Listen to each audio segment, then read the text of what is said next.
There are three types of editors. The one who just learned the software, the one who learned how to engage the consumer, and the third one who understands how to engage the viewer but also translate the story, the message, so everybody can use the software after a certain time. But then it's really about understanding the psychological concepts and how you get them through. So, software, KineMaster used to be the mobile. I don't know if that's still now super good. CapCut is now kind of mobile, maybe better. But they get the job done depending on what goals you have. So like high quality stuff, DaVinci Resolve is what I recommend. And depending on your goals, you have to adjust your tools when you are mostly posting from mobile and you can easily mix things up a bit on CapCut, then there's no problem. And there's a lot of psychological concepts in editing. Is it ads, movies, videos? It all ties together, and you have a big advantage if you understand psychology in editing. I already made a video about filming, but this was more on the product filming side. I'm gonna make even more videos about storytelling. I only made like one story video-ish. And here's also the rule: a good artist knows the rules, a great artist breaks them. So, you have all these structures and rules, but depending on your audience, you can adjust, and depending on the situation, breaking the rules can make it really great. If you have uncommon, outstanding things, these outstanding things are also part of the rule, because breaking the rule is kind of a anomaly that you can use. So it's like a book the viewer reads, and we are using editing to, and I'll give you a bunch of examples of all what I'm talking about in this video, with videos, breakdowns of all these concepts. But it's basically a book the viewer reads, and we should make it easy to get our message across, so easy to read, predictable or sometimes unpredictable, so it's a certain flow. But then we can use these anomalies. Let's say we have a certain pace we keep, and for copying a paste from, let's say, a reference video, you can use markers. So you mark every second where there's a cut in your reference that you want to copy the paste from. For a certain audience, right? Certain paces depending on your goal, and then you have to pace. You insert your video and you cut in the same pace, but you can break that pace, make an anomaly, especially if you have the final showcasing scene and the final peak. Then breaking that pattern, making that anomaly, and you can make anomalies in any way, is also something that can be read in a way. So also drastic audio changes, for example.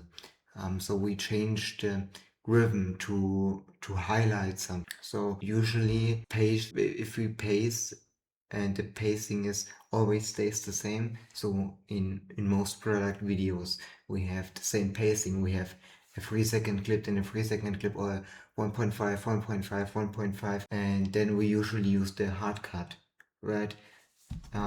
Here I give you this example. This was me 5 years ago. Okay, we learned the software, right? We know the tricks now a little bit. Then this was me 3 years ago, maybe even 4 years ago. Some of these videos, we learn how to engage the viewer more, but we don't understand the psychological concepts yet. Learning how to cut is kind of like learning how to, using the kitchen tools. It's like, okay, you know how to use them, but you can't cook. So to cook, you need a clear kitchen. Of course, you need your stuff organized. But the real part is understanding the flavor, the taste, the recipe. Sometimes, and it's important that you don't do too much. It's a common trap of people thinking, I need this transition for that, and this. In this case, like most of the time, less is more. But if you have an opportunity and your eye is a little bit more trained to that, you should really practice editing, or at least develop a good understanding when you're watching videos yourself, try to subconsciously always think about it. For example, here in this video, 1 year ago I was marketing nose strips, and here I just show you it's a great way of doing this transition. You basically have this pass through. So I show you again.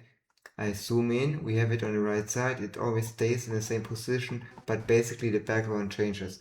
So this is a pass transition, we pass it and then we go from that spot right to pulling it off. So we have a double passing transition. This is super clean, it gets good retention. In that case it also has this transformational of, we make it easier to read, like I said in the beginning. I mean, we always stayed with one item, this is basically what it is, and change the background is also an eye trace transformation. And then we also can use match cuts. This would be very similar. Let's say I show myself right now falling off the chair to the right. In the next scene I could, cut to, dominoes falling off in a certain order. So this would not only cut to the next scene where, I don't know, children are playing with those dominoes, but it could also mean metaphorically that when I fall over this chair, this is a trigger chain reaction to something else in that universe, So you can show things metaphorically and also use it as a transition. It's this double effect. And also the same with sounds, but a different action. So I was doing edits for, viral clips, influencers, movie stars, and this is a video of, yeah, you can see here I show Speed getting his award, and then he walks out to the stage and he says, "Thanks, Ronaldo," and then he says, and the Su instantly clips to Ronaldo saying Su. So we have, basically we keep the context and take it, or you can also, you can always transition certain elements. It can even be a movement like with the dominoes. So this is always great. In some cases you can also use the dissolve or the fade effect, most of the time fade effect is for, more distant. We distance ourselves from the time, so it's like memories or like scenes that cut for a long time in vlogs. So this can be something. The most powerful thing that you're probably looking for is J and L cuts with the audio. So I give you this example, and we basically used the audio from the prior or the clip after that, and then we combine audio files together below the video, and I show you. So you see how the audio transitions into the next clip, and I already cut before I finish the sentence, and then also at the end of the clip I put in the audio again, and this goes over to the next clip. So right, I start talking before you see me, and I stop talking after you. It like all L form and J form to the audio files.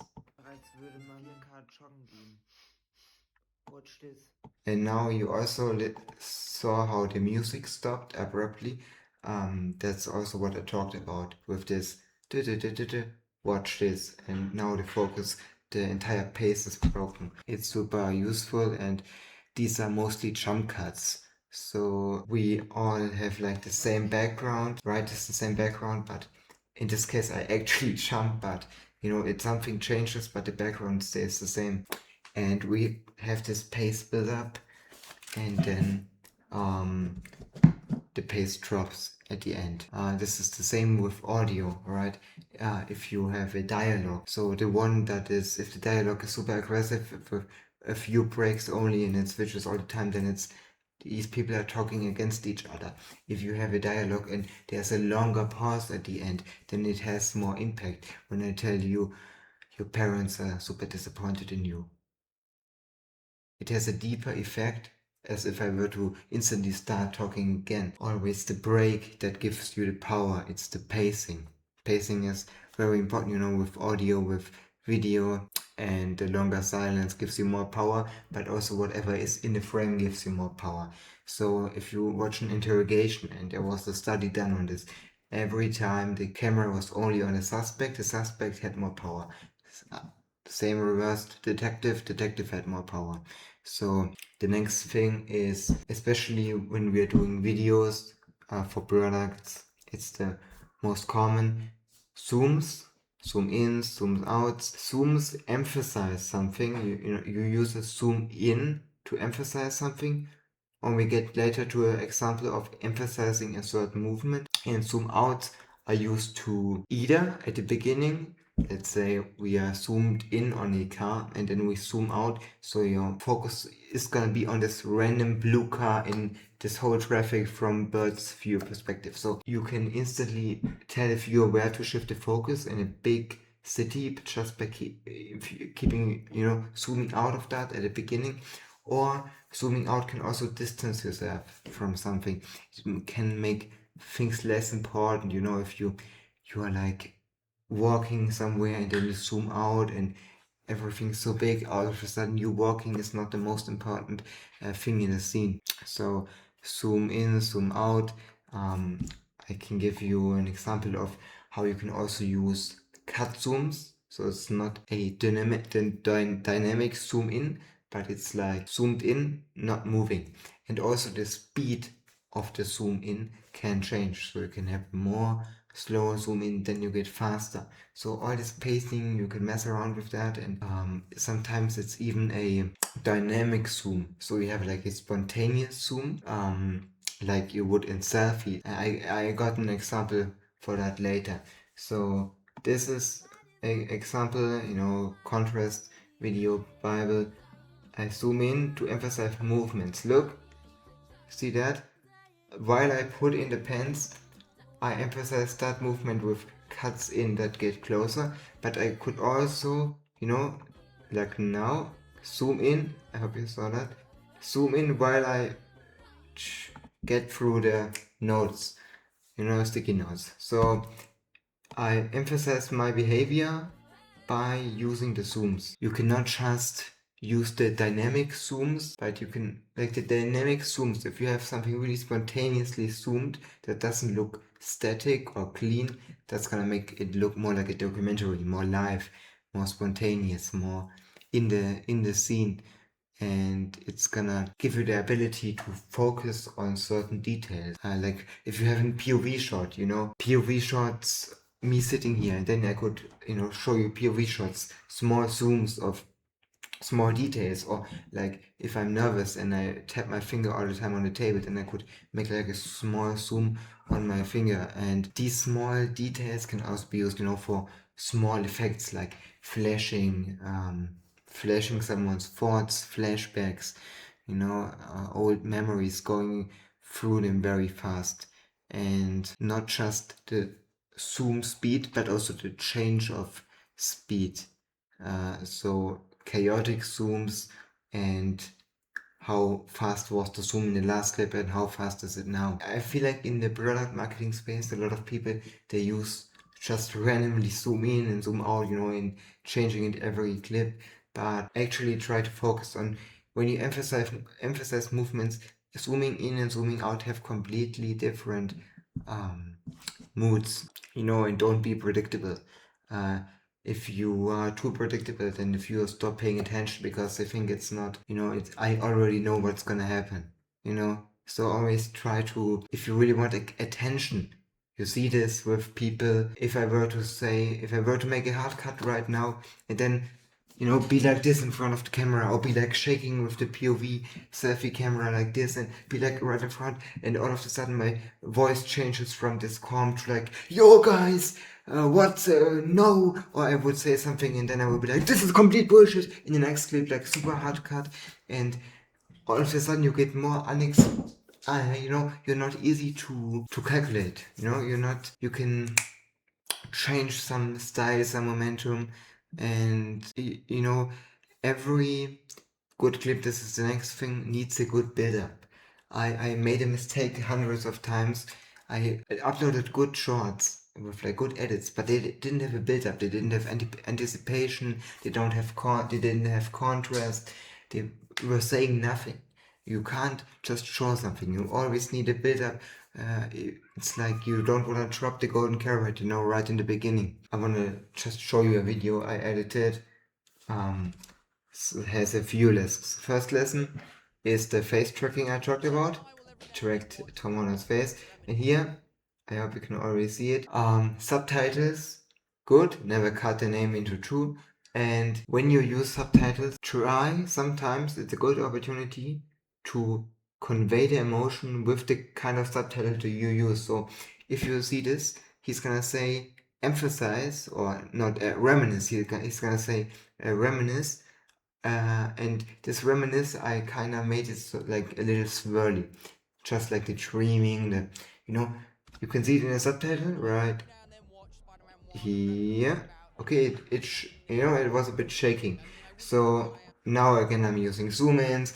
I'm gonna emphasize certain words, and I use subtitles that way. And now we can see, you will see soon, I used the song to the pacing, right? So every time there's a beat, the beat supports the pacing. He's gonna cut to the original now, right? And now you can also use the power of transitions, not only in videos, but also sounds by looping the video. This is just a watch time cheat code at the end. So this was very simple for me. I was just blending it in again, and the sound also worked. But you can also do it in another way. This was just a video of mine for a lightsaber, and here I not only looped the video at the end, and it's actually hard to tell where the end is, because this basically, I took the first clip and then put it at the end and put it out a bit, and now look, it loops basically again, and we are already at the start, because the first and last clip are the same, but the last clip is the clip before the first clip. You kind of have this is the first clip, and then you take it here. So you can also make that with the voice. In this case I said, and that's why it's one of the top 3 gifts for Star Wars fans, right? And then you start with the video again. So this is super powerful if you can find opportunities to do that. Most of the time people just don't notice. I did this, probably 50 times in the last year. Another rule for subtitles, because we already see it here again, try max like 70 characters per second, right? That's like a rule of thumb for subtitles. Other effects, of course, you can play around with are like blinking to build up tension, right? If you have like flickering video, and then you can build up tension like this, or slow motion is gonna emphasize certain clips. Have a very important moment. You can also use speed ramps, right? Get something fast and then a little bit slower. Color grading as a contrast, for example, making something cooler. If one word in the subtitles, for example, is standing out, you can color grade it differently. Or if somebody is doing something cool, like bottle flip, and then you can make, all of a sudden you can make the room a little bit cooler, like it's a cool moment, and it's like the final moments, and now it's cool. Lighting settings, of course, sometimes changing the ratio between dark and bright colors can change the entire perception of the clip. And when you're using emotions, with like reactions, with as a hook, whatever it is, always do close-ups. Like I said before, it's just gonna convey the emotions super good. And the music, if your audio sucks, like that's the most important thing.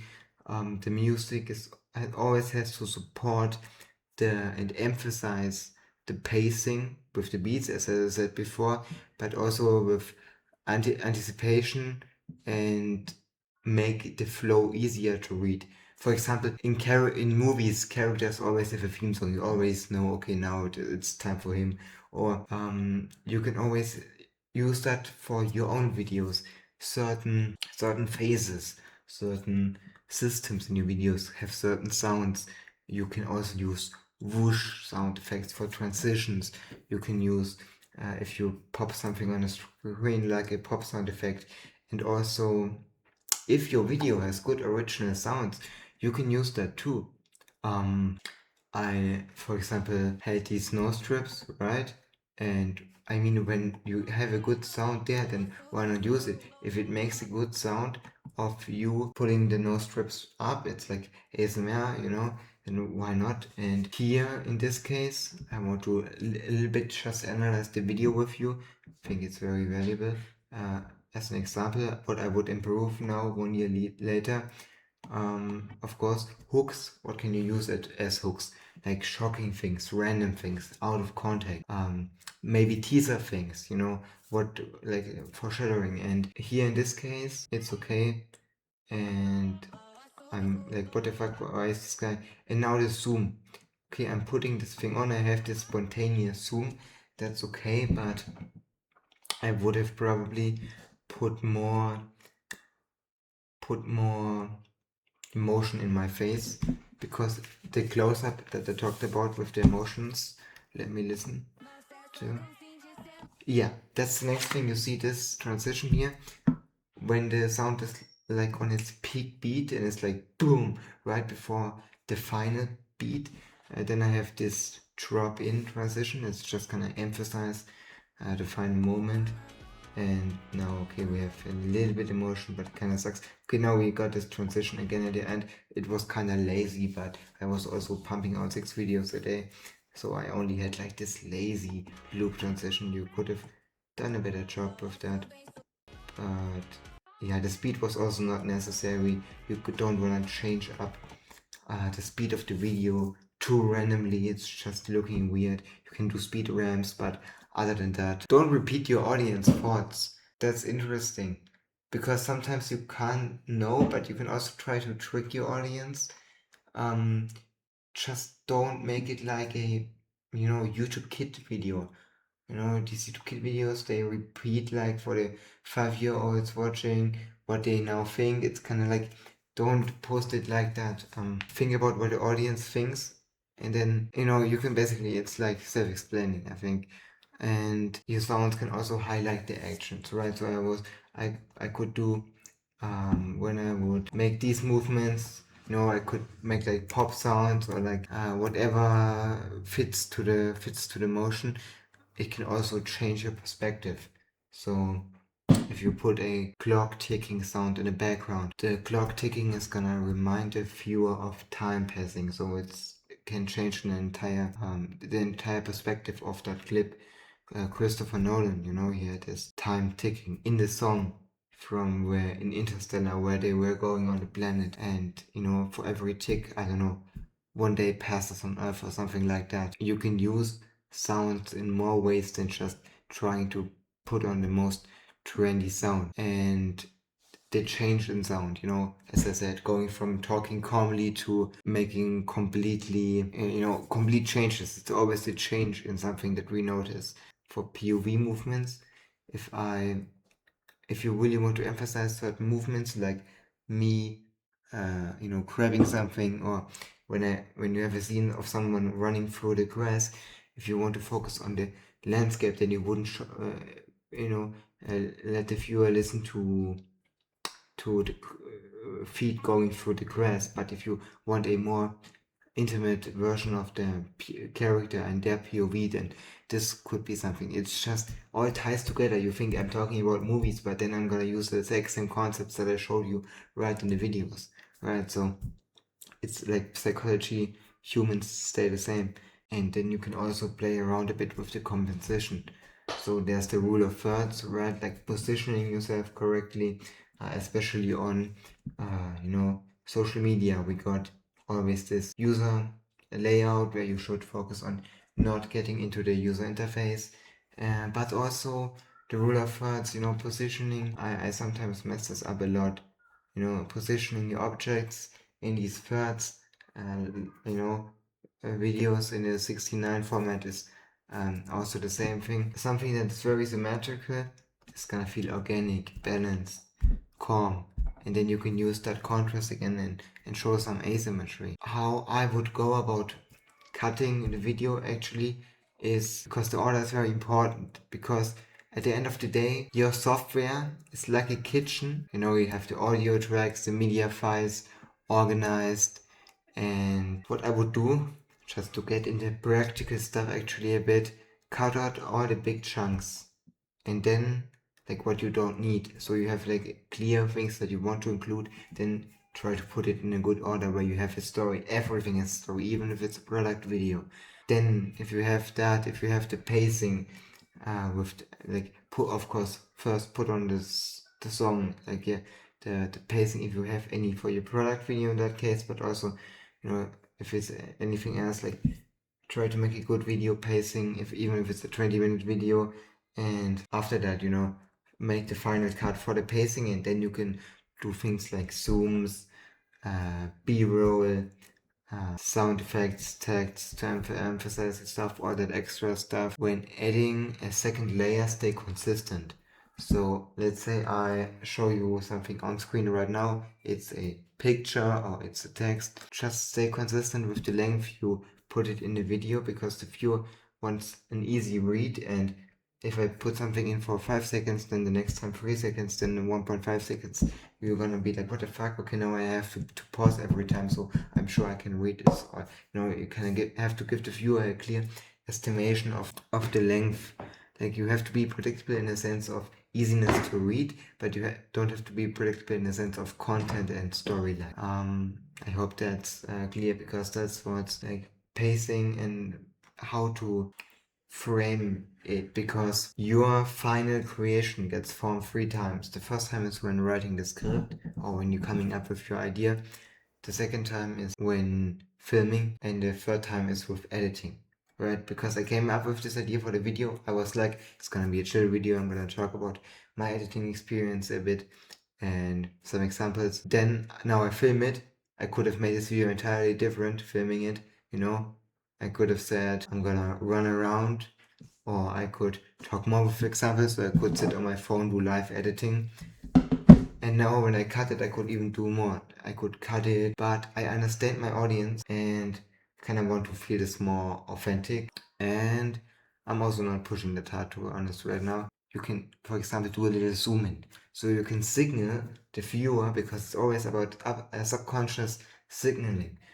Signal by, for example, if you have a picture here, you can always let it get bigger slowly. And then if you knows, okay, the big picture gets slowly bigger, so it's gonna expire. You know, it's like a visualization of you can basically put a lot of information in things that are not said or put in text by doing visualization.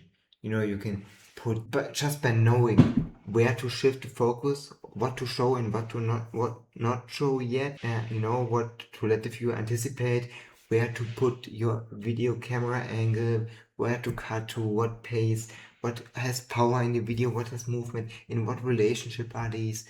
You know, you can all transfer information to the viewer without telling him it directly. It's like a book, but way more information. When you have animations with text, images, with certain elements, all these are always can move, how they are in the size, in relation to each other, and how your colors and your how long they are on the screen, and what composition in comparison to your face. And you can, it's all a lot of science and a lot of art. And when you understand, because that's what Mr. Beast, for example, did at the end too, you know, he realized, okay, you can't just only edit for engagement, because you have to have a storyline.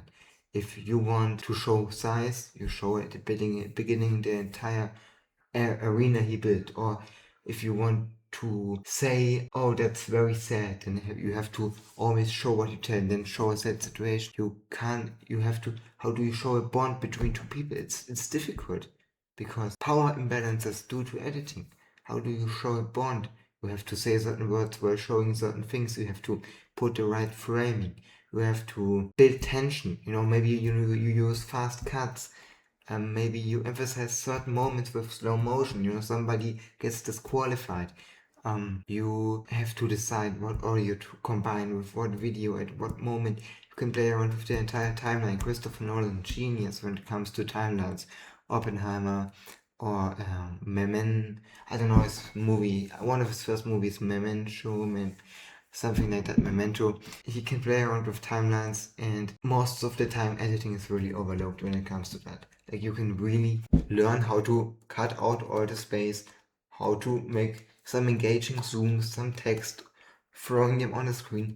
But that's again like someone who flexes flipping a lot of pans, but where's the cooking? And of course all these effects, right? Like, oh look, I'm 2 times on the screen. Look, I can edit and I can frame out things and but at the end of the day, it's about always a message, and engagement is more story than just editing for watching a graph on your YouTube analytics and then seeing, okay, where do people drop off. I mean, there's a lot of good ways depending on your goals on how to adjust this strategy, because if you have, let's say you have a certain long recordings and you want to make 6 fast clips, you can duplicate your project 6 times and then cut always a different segment. Like, there's a lot of speeding up in the process. There's a lot of automation. Of course, you don't need a lot of storytelling if you're just clipping stuff, but even then, just the shortcuts and putting them in the right orders is important. And when you understand pacing, you understand how to use sometimes silence, sometimes just black and white ratio, how much space, how much power. It's not all just. And I think we are seeing this, right? Like, people are getting away from retention editing. Not completely. It's of course important. It's important what the fewer things at a time, and when your feeling is to stop. So sometimes if you pull a clip too long, you just sometimes feel it, and you're like, half of them are gonna jump off now. If you zoom in on a certain subject, it's more anticipating. Zooming out is more distancing. If you have any questions, let me know. Probably gonna make more videos around these things, and I hope it helped. I got a video about more on the just psychological side of organic marketing in general. This includes concepts, videos. You can see it here on the screen, and we'll see you in the next one.